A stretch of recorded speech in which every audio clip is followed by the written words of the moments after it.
Graça e paz, tudo bom com você? Espero que sim. Hoje eu vim aqui deixar uma mensagem de semente para o nosso coração. Então eu quero te convidar a abrir a tua Bíblia aí lá no livro de Filipenses, no capítulo 4, a partir do versículo 11. Abre aí comigo e vamos juntos ler essa palavra. Filipenses 4, a partir do versículo 11. Digo isto não porque esteja necessitado, porque aprendi a viver contente em toda e qualquer situação. Sei o que é passar necessidade e sei também o que é ter em abundância. Aprendi os segredos de toda e qualquer circunstância, tanto de estar alimentado como de ter fome, tanto de ter em abundância como de passar necessidade. Tudo posso naquele que me fortalece. Eu tenho certeza que você conhece esse versículo. Eu tenho certeza também que em algum momento da sua vida você já usou esse versículo. Tudo posso naquele que me fortalece. Geralmente nós usamos esse trecho, mas não estudamos muito, não conhecemos muito o que antecede esse versículo, né? O que Paulo está falando antes, né? Que chega a culminar nesse versículo. Então, antes da gente pegar esse texto, a gente entender esse texto que nós lemos, a gente precisa entender um pouquinho sobre a vida daquele que escreveu esse texto, que foi Paulo, como eu já falei. Então, Paulo, ele foi conhecido, né, é conhecido como o perseguidor dos cristãos, né? Paulo, ele tinha um conhecimento, ele era judeu, ele tinha um conhecimento muito grande das escrituras, da lei, ele era fariseu. E Paulo, naquela época, onde o cristianismo ele começou a tomar uma forma, ele começou a perseguir e começou a matar os cristãos. E o mais interessante é que a motivação de Paulo para fazer isso estava motivada na própria religião. Então, quando a gente vê essa situação, a gente aprende uma coisa muito importante logo agora no início, que a religião, ela nos leva a matar aquilo que é de Deus. Interessante, né? Quando a gente está preso na religião, a gente quer matar coisas que vêm do Senhor para fazer com que as nossas coisas predominem. Então foi isso que aconteceu basicamente com Paulo. Ele estava tão certo da lei, tão cego na lei, que ele não conseguiu identificar a vinda do Messias. Então, para ele, aqueles que afirmavam, né, a existência, a vida, a morte, a ressurreição de Jesus, eles estavam contra as Escrituras. Por isso que Paulo perseguia, por isso que Paulo matava. Mas um dia, Paulo teve um encontro com Jesus. E esse encontro mudou completamente a vida dele. A partir desse momento, Paulo ele se tornou uma outra pessoa. A partir do momento que ele teve esse encontro, ele começou a ter uma clareza de quem ele era e de quem Jesus era. E aí começa o ministério de Paulo, o ministério missionário de Paulo. E Paulo, ele expandiu, né, a propagação da palavra, do evangelho por muitas cidades. E hoje ele é conhecido como um dos maiores escritores do cristianismo, né? A maior parte de escritos do Novo Testamento são de Paulo, inclusive esse texto que nós lemos. E chegando agora no texto, né, no livro de Filipenses, quando nós lemos o livro de Filipenses, a gente encontra tantas palavras de incentivo, tantas palavras de ânimo, que a gente imagina assim, poxa, quem escreveu Paulo deveria estar numa fase muito boa da sua vida. E na verdade não, Paulo estava preso quando ele escreve aos Filipenses. Mas o mais interessante é que Paulo, sim, estava preso, mas a palavra não estava presa. Ao contrário, para Paulo, o fato dele estar preso, sofrendo na prisão, era motivo de alegria porque ele sabia que a presença dele na prisão estava testemunhando o evangelho de Deus para muitas pessoas que estavam acompanhando aquele momento. Então isso era motivo de alegria para ele. Estar preso era motivo de alegria para ele. O mais interessante é que quando a gente olha para a vida de Paulo, a gente vê Jesus muito impresso nele, né? A gente olha para Jesus, olha para Paulo e tem momentos que parece que são a mesma pessoa, porque a identidade de Jesus, em todo tempo, ela estava muito impressa na vida de Paulo. E a gente vê que Jesus passou por momentos difíceis, assim como Paulo também passou por momentos difíceis. E a reação de ambos diante desse momento difícil foram reações assim muito semelhantes, porque a certeza do propósito que Deus tem para as nossas vidas, para a vida das pessoas, o propósito do reino era algo tão grande que eles conseguiram passar, né, falando agora de Paulo, Paulo conseguiu passar por momentos de aflição de uma maneira plausível. E quando nós vemos a vida de Paulo e vemos essa plenitude de Jesus na vida de Paulo, a gente entende que hoje, nos dias atuais, nós podemos também viver assim como Paulo viveu, com essa mesma plenitude.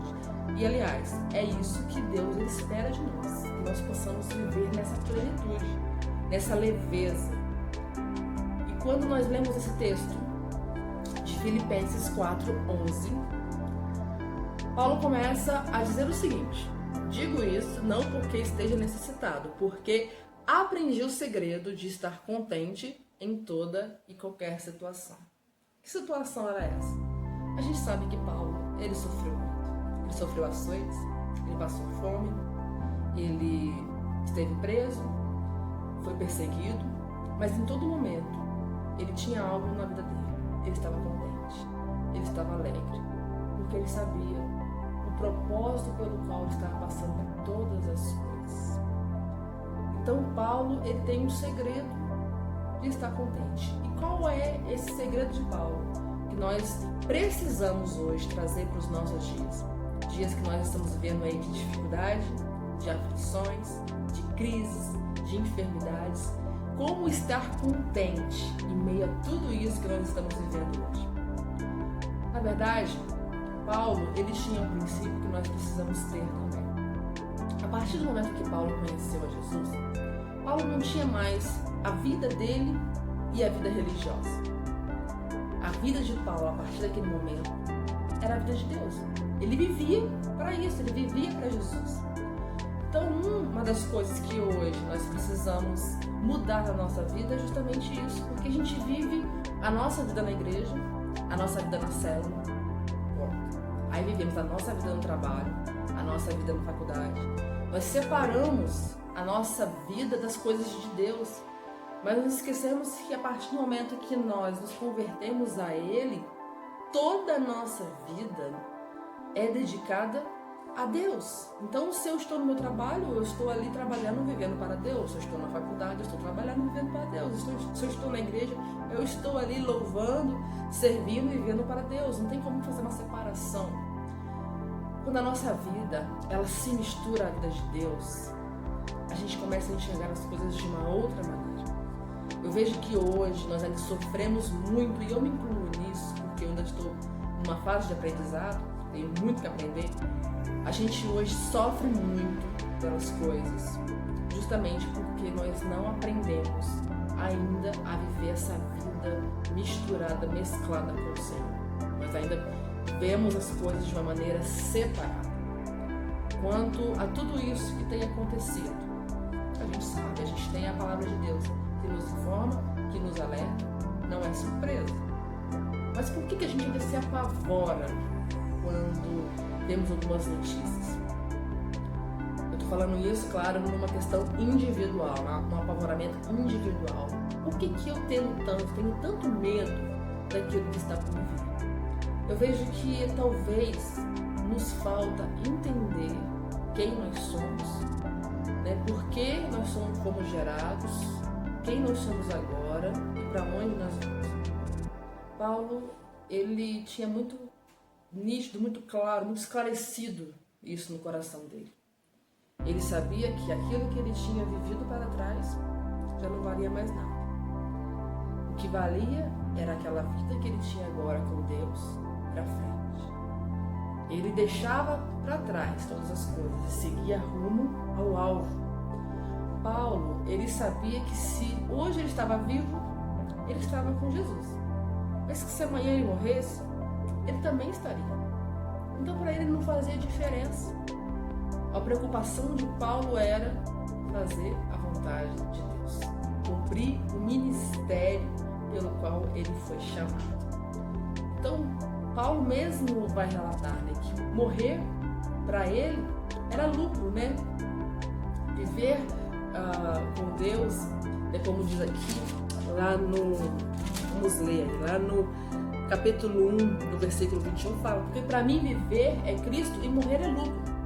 Então, Paulo, ele sabia, ele tinha muito claro isso, que a vida dele era para Deus, e se ele morresse, ele estaria com Deus, se ele vivesse, ele também estaria. Então, como está nosso coração diante disso, dessa afirmação? Nós temos essa clareza de que se alguma coisa acontecer, nós vamos estar realmente com Ele? Porque quando nós temos essa clareza, nós temos paz. É a experiência de John Wesley. John Wesley, ele já pregava a palavra, até que um dia ele estava numa viagem e ele se viu aterrorizado com a possibilidade de morrer, enquanto outras pessoas que estavam no mesmo lugar que ele estavam louvando e adorando o Senhor. Então ele percebeu que alguma coisa estava de errado. Ele não tinha certeza da salvação. Foi aí que ele teve, posteriormente, uma experiência onde ele, do coração aquecido, onde ele teve essa certeza. Então, se a gente tem a certeza da salvação, ponto, a gente não precisa temer o que vai acontecer. A gente tem a certeza que nós vamos estar com ele, não tem por que temer. Então, aí já tem um motivo para estarmos contentes. É que estamos com ele. Aí, como diz aquela frase, se eu vou dormir, se eu acordar, eu sei que eu estou com ele. Se eu não acordar, eu também sei que eu estou com ele. Então, essa certeza nos traz segurança e nos traz alegria. E qual é o outro motivo de Paulo estar contente? Qual é o outro segredo para viver contente em toda e qualquer situação? É ver os frutos. Paulo, quando ele escreve aos Filipenses, o coração dele se transborda de alegria, de ver que aquele povo entendeu qual é a causa e o motivo do Evangelho. Aquele povo, ele se uniu tanto, entendeu tanto a questão do Evangelho, que eles mesmos se tornaram grandes colaboradores do ministério de Paulo. Então Paulo está muito feliz de saber que aquilo que ele ensinou foi aprendido. Aquele povo estava ali baseado na palavra de Deus, na essência do Evangelho. Então isso trazia alegria para o coração de Paulo, ou seja, o ministério dele estava sendo cumprido com êxito. Então quando o nosso ministério está sendo cumprido com êxito, quando a gente consegue ser tudo aquilo que Deus nos chamou para ser, a gente não se preocupa com mais nada. Nosso coração se alegra no Senhor de saber que nós estamos vivendo para Ele, fazendo a vontade dEle. Então pode vir as lutas, pode vir as enfermidades, pode vir as crises, nosso coração continua transbordante de alegria de saber que nós estamos nele. Então esse também era um dos segredos de Paulo. Ele estava contente, feliz, não importa se ele estava na prisão. O Evangelho continuava expandindo, a vontade do Senhor continuava sendo feita, Deus continuava trabalhando. Então hoje, em meio a crises, em meio a enfermidades, em meio a tudo isso que está acontecendo e que ainda vai acontecer, como que nós podemos ter o nosso coração em paz, como que nós podemos manter a nossa alegria, a nossa tranquilidade, o nosso contentamento, entendendo que a nossa vida só valerá a pena se for vivida para Deus. Se estivermos nele, sei que às vezes é um pouco difícil de explicar isso para quem não entende, mas quando a gente está nele, não tem como não ter paz. Quando a gente está nele, as situações acontecem, a gente liga a televisão, a gente vê a notícia, mas nosso coração continua em paz. A gente continua alegre, a gente continua feliz. Tem umas pessoas que me perguntam, que falam assim, Simone, mas como é que você consegue ser tão feliz assim? As coisas estão acontecendo, às vezes no trabalho, as coisas estão acontecendo, você está rindo, está feliz, porque meu coração está em paz. É claro que tem dias que a gente está para baixo, tem dias, isso é normal, mas no que diz ao todo, nosso coração está em paz de saber que Deus, mesmo em meio às crises, às enfermidades, Deus continua agindo, Deus continua operando, Deus não vai parar de fazer. Independente de nós, Ele está fazendo. Então, assim, isso é motivo para nos dar alegria. Isso é motivo para nos fazer celebrar em todo o tempo, saber que a obra do Senhor não parou.